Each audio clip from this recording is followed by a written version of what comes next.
ఇక ఈ సంవత్సరం ఏ రాశి వాళ్ళకి ఏ నక్షత్రాల వాళ్ళకి ఈ సంవత్సరం మనం ఆదాయ వ్యయాలెంత, రాజపూజ్యము అవమానములెంత ఇవి తెలుసుకొని ఏ రాశి వాళ్ళు ఈ సంవత్సరం ఎలా ఉండాలి అని తెలుసుకుంటూ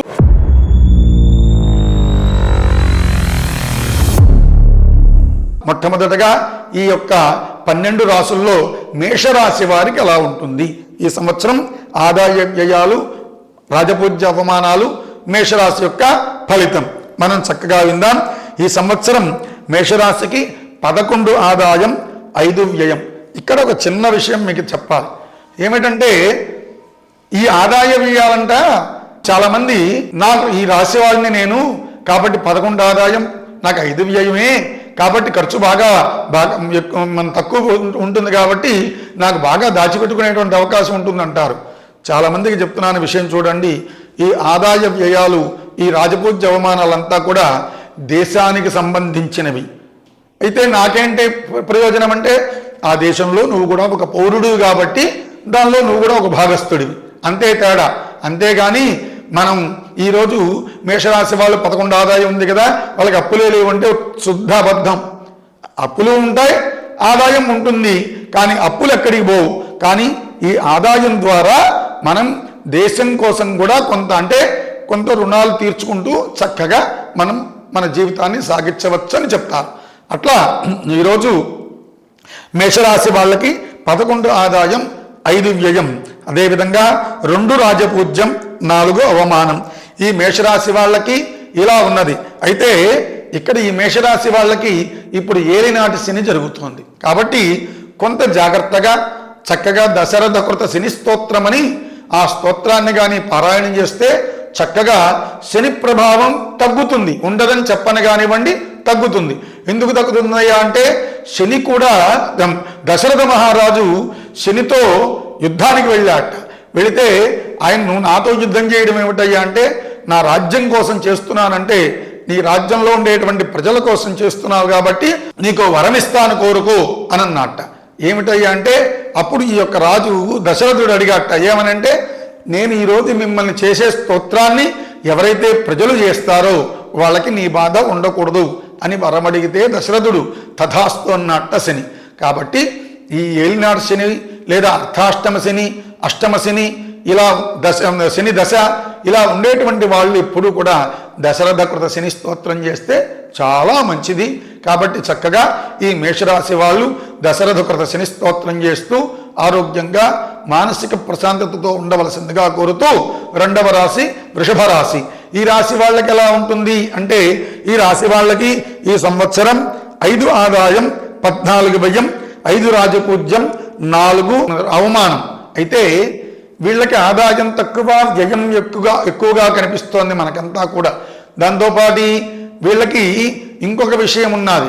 ఈ సంవత్సరం వృషభరాశి వాళ్ళకి బాగా ఉందని చెప్పని కానివ్వండి, పర్వాలేదు. ఎందుకు పర్వాలేదంటే రాహుకేతువుల యొక్క ప్రభావం కొంత వీళ్ళ మీద ఉన్నది కాబట్టి. అయితే వీళ్ళకి చెప్పుకోదగ్గ బాధలంతా పెద్దగా ఏముండవు, కానీ చిన్న చిన్న సమస్యలే ఉంటాయి. అయితే వీళ్ళందరూ కూడా రాహుకేతువుల యొక్క పూజ చేసుకుంటూ క్షేమంగా ఉండవలసిందిగా కోరుతూ ఇక మిథున రాశి వాళ్ళకి ఎలా ఉంటుందో విందాం. ఈ మిథున రాశికి ఈ సంవత్సరం ఆదాయం 8 వ్యయం 11.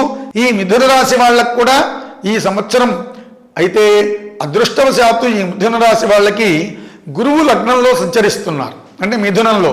కాబట్టి మిథున సంచారం గురువు వల్ల ఏ పెద్ద చెప్పుకోదగ్గ ప్రమాదాలు ఏం లేవు. కానీ మీరు ఈ యొక్క గురువు యొక్క స్తోత్రాన్ని కానీ పఠిస్తూ కానీ ఉంటే మీరు చక్కగా ఇంకొంచెం బాగయ్యేటువంటి అవకాశం ఉంటుంది. కాబట్టి మిథున రాశి వాళ్ళ పరిస్థితిది.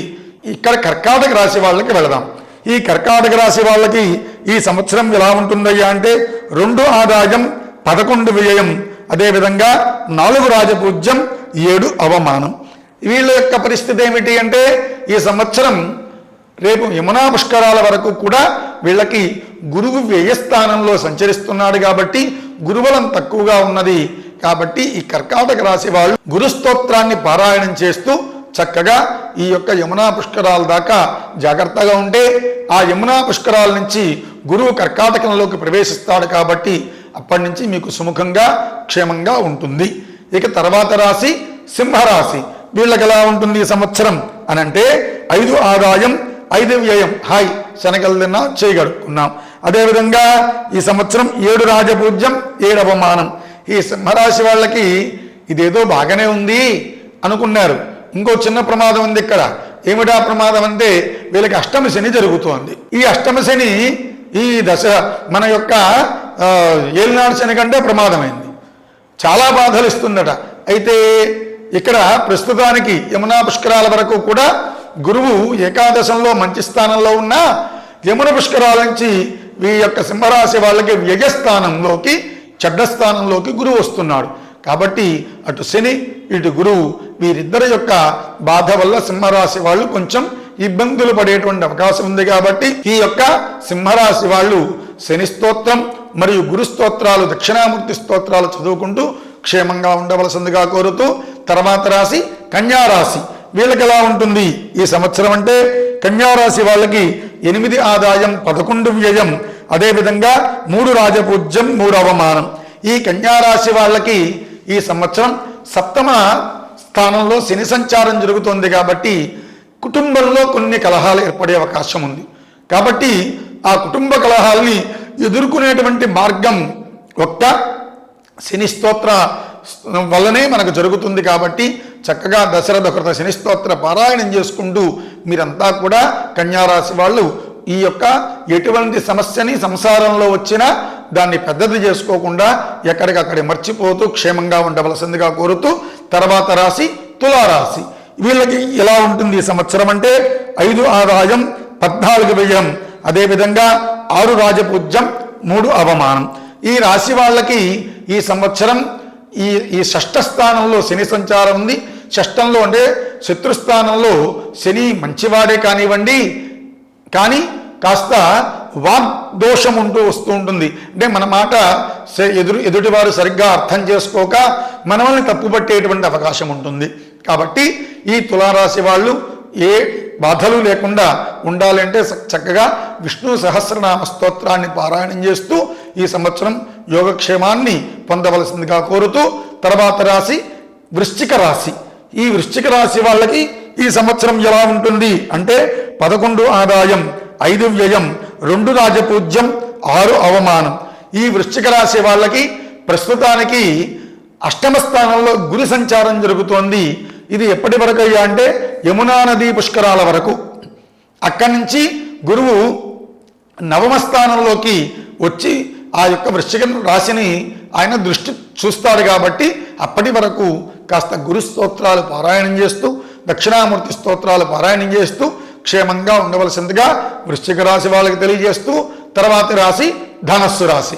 వీళ్ళకి ఎలా ఉంటుంది ఈ సంవత్సరం అనేది మనం తెలుసుకుంటే ఈ సంవత్సరం ధనస్సుకి 14 ఆదాయం 11 వ్యయం 5 రాజపూజ్యం 6 అవమానం. ధనస్సు రాశి వాళ్ళకి చిన్న విషయం ఏమిటంటే అర్ధాష్టమ శని జరుగుతోంది. అంటే దాదాపుగా చాలా సంవత్సరం పైచిలుకు నుంచి జరుగుతుంది. అయితే గురువు సప్తమంలో ఉండి ఆ బాధని కొంత తగ్గిస్తూ వచ్చారు.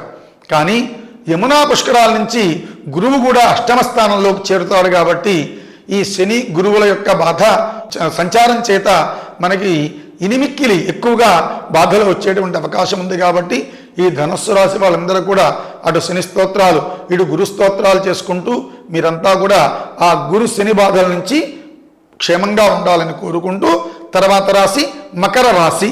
ఈ రాశికి ఎలా ఉంటుంది ఈ సంవత్సరం అంటే 2 ఆదాయం 8 వ్యయం 1 రాజపూజ్యం 2 అవమానం. ఈ మకర రాశి వాళ్ళకి ప్రస్తుతం శత్రుస్థానంలో గురు సంచారం జరుగుతోంది. ఇది యమున పుష్కరాల వరకు ఉంటుంది. దాని తర్వాత 7వ స్థానంలో మంచి స్థానానికి గురువు వస్తాడు. కాబట్టి అప్పటి వరకు కూడా చక్కగా ఈ మకర రాశి వాళ్ళు ప్రతి ఒక్కళ్ళని కూడా ఎవరేం చెప్పినా కూడా మీరు దాన్ని పట్టించుకోవద్దు. ఎందుకు పట్టించుకోవద్దంటే ఏదో జరిగిపోతుంది అనేటువంటి భయం కలుగుతూ ఉంటుంది. ఆ భయం నుంచి అధిగమించాలంటే మనం చక్కగా గురువు యొక్క స్తోత్రాలు పారాయణం చేస్తూ క్షేమంగా ఉండవలసిందిగా కోరుతూ తర్వాత రాశి కుంభరాశి. ఈ కుంభరాశి వాళ్ళకి ఈ సంవత్సరం ఎలా ఉంటుందో విందాం. ఈ కుంభరాశి వాళ్ళకి ఈ సంవత్సరం 2 ఆదాయం 8 వ్యయం 4 రాజపూజ్యం 2 అవమానం. ఈ కుంభరాశి వాళ్ళకి ఇప్పుడు ఏలినాటి శని జరుగుతోంది. ఈ ఏలినాటి శని ప్రభావం చేత కుంభరాశి వాళ్ళు కొంచెం జాగ్రత్తగా ఉండాలి. దశరథ కులస్తుని స్తోత్రం చేస్తూ ప్రతి శనివారం శని దగ్గరికి వెళ్ళి ఆయనకి తైలాభిషేకం లేదా నువ్వులతో చేసిన పదార్థాన్ని కాస్త మనకు యాచకులకు ఇవ్వడం ఇట్లా చేస్తే ఈ యొక్క కుంభరాశి వాళ్ళకి క్షేమంగా ఉంటుంది. తర్వాత రాశి చివరి రాశి మీనరాశి. ఈ రాశి వాళ్ళకి ఎలా ఉంటుందో ఒకసారి విందాం. ఈ రాశి వాళ్ళకి 14 ఆదాయం, 11 వ్యయం, 7 రాజపూజ్యం, 2 అవమానం. ఈ రాశి వాళ్ళకి ఈ సంవత్సరం ఏలినాటి శని జరుగుతోంది. ఈ ఏలినాటి శని కూడా ఈ ప్రభావం చేత అందులోన శని మీనంలోనే ఉన్నారు కాబట్టి ఎక్కువగా దోషం ఉన్నది. కాబట్టి వీళ్ళు కొంత ఎక్కువగా జాగ్రత్తలు తీసుకోవాల్సిన అవసరం ఉన్నది. ఎందుకంటే ప్రయాణ విషయాల్లో కానివ్వండి, అదేవిధంగా ఇంటి విషయాల్లో కానివ్వండి, మానసిక విషయాల్లో కానివ్వండి, ఆరోగ్య విషయాల్లో కానివ్వండి కాస్త జాగ్రత్తలు వహిస్తూ దశరథ శని స్తోత్రాన్ని పారాయణం చేస్తూ యోగక్షేమాలని పొందవలసిందిగా కోరుతూ ఈ 12 రాశుల వాళ్ళకి ఈ సంవత్సరం ఎలా ఉన్నా కూడా మనమందరం కూడా కలవు వెంకటనాయక అని కలియుగంలో ప్రత్యక్ష దేవుడు ఎవరయ్యా అంటే కలవు చండీ వినాయకు అని కలవు వెంకటనాయకు అని మనకు శాస్త్రం చెప్పున్నది. కాబట్టి ఆ కలియుగ ప్రత్యక్ష దేవతలైనటువంటి శ్రీ వెంకటేశ్వరుడు, చండీపర దేవత, విఘ్నేశ్వరుడు, ఈ ముగ్గురు దేవతలు, ముక్కోటి దేవతలు మన యొక్క రాసుల వాళ్ళకి మంచి ఉంటే ఇంకా మంచి ఇనిమిక్కిలి మంచినిస్తూ, ఏదైనా బాధలుంటే ఆ బాధల నుంచి తొలగించి మంచినిస్తూ ఎప్పుడూ కూడా ఈ సంవత్సరం అంతా కూడా ఈ రాసుల వాళ్ళం ప్రతి ఒక్కళ్ళం కూడా ఆయురారోగ్య ఐశ్వర్యములతో హాయిగా సుఖంగా ఆనందంగా ఉండేట్టు ఆ పరదేవతలు మనమందరినీ అనుగ్రహించాలని కోరుకుంటూ ఈ యొక్క సాస్ టీవీ ప్రేక్షకులకి మరొక్కసారి శుభాకాంక్షలు తెలియజేస్తూ స్వస్తి ప్రజాభ్య పరిపాలయంతాం న్యాయేన మార్గేణ మహిమహీషాః గోబ్రాహ్మణేభ్యః శుభమస్తు నిత్యం లోకాః సమస్తాః సుఖినో భవంతు. స్వస్తి.